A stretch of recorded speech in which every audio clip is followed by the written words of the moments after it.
रामायण हा महर्षी वाल्मिकी यांनी रचलेला एक महान संस्कृत महाकाव्य आहे। या महाकाव्यात प्रभू श्रीराम यांचा जीवन प्रवास, त्यांचे संघर्ष आणि त्यांनी मिळवलेल्या विजयाचे योग्यरित्या वर्णन केलेले आहे। अयोध्येचा राजा दशरथ, त्यांच्या 3 राण्या होत्या, कौसल्या, सुमित्रा आणि कैकेयी।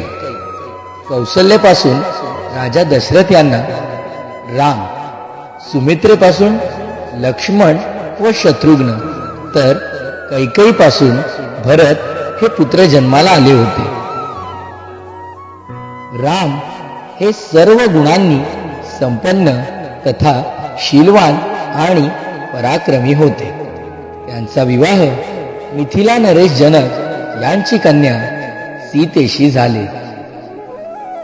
काही काळानंतर राजा दशरथ यांनी रामाला अयोध्येचा राजा करण्याचे ठरवले, पण कैकेयीच्या दासीने अर्थात मंथरेने तिच्या मनात विष पेरले आणि कैकेयीने दशरथाकडे 2 वर मागितले।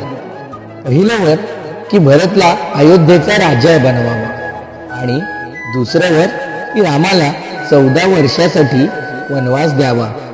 सत्यवचन पाळणाऱ्या रामांनी आनंदाने आपल्या पित्यांनी सांगितलेलं वनवास हा 14 वर्षाचा स्वीकारला। त्यांच्यासोबत पत्नी सीता आणि बंधू लक्ष्मण देखील त्या वनवासासाठी निघाले। राजा दशरथ हे दुःख सहन करू शकले नाही आणि त्यांचे तिथेच निधन झाले।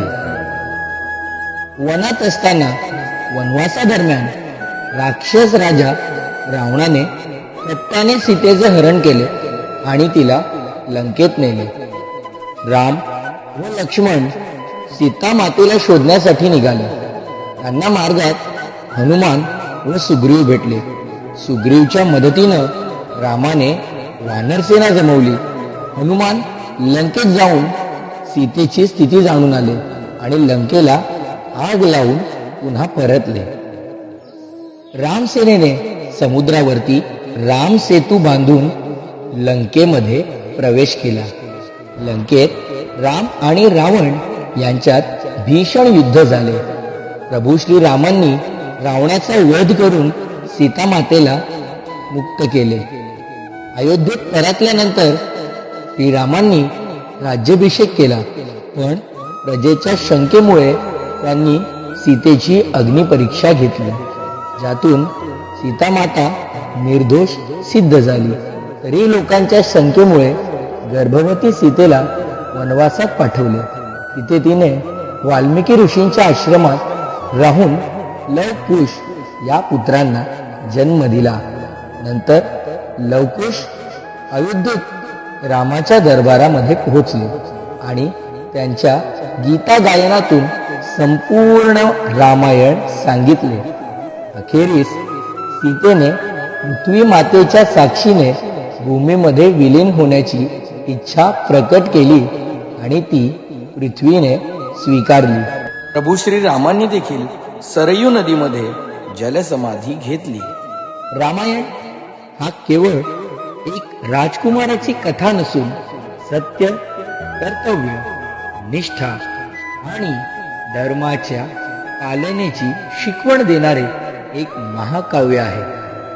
त्यामुळे प्रत्येक हिंदूने रामायण जाणून घेणे हे तितकंच महत्त्वाचं आहे। अशाच नवनवीन व्हिडिओज आणि पोस्टसाठी सबस्क्राईब करायला विसरू नका। सनातन बालकथा। धन्यवाद।